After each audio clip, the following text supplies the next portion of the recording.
Hello, we're back for the next graph. This says sketch a continuous function, so that means it's going to pass the one-to-one test. I'm sorry, the vertical line test, so that it only hits in one spot. We're just taking that for granted. And then we're making it continuous, so it will be connected eventually. But I find that I do better if I don't do that right away. So I'm going to say if it needs to decrease, it's got to start up high enough so that as it decreases, it has somewhere to go. All right, so we're going to make it, it says with a slower and slower rate of change. So we're going to make it actually pretty steep to begin with. So if I move over 1, I'm going to have it drop a lot to begin with.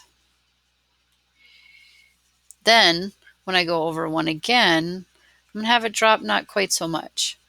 So what it's going to do is it's going to decrease at a slower and slower rate.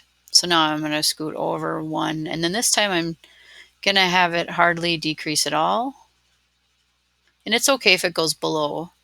And then here I'm going to go over and hardly have it decrease at all. So now it's just getting slower and slower. If I were to connect that, that's what it looks like when it decreases at a slower and slower rate. Now the thing is, that's only half of this graph.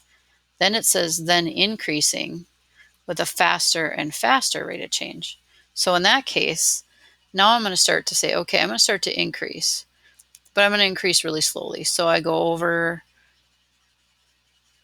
1 and I hardly go up at all. So then I go over 1 and I hardly go up at all. But maybe just a little bit faster than last time.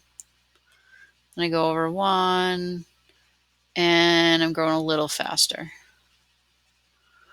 Then I'm going over 1 and it's growing a little faster. And you might start to be like, oh, I've seen one of these before. She's trying to get me to draw you. It's true. So by the time you're done, it now is increasing at a faster and faster rate of change. And that is what we're looking for in that graph.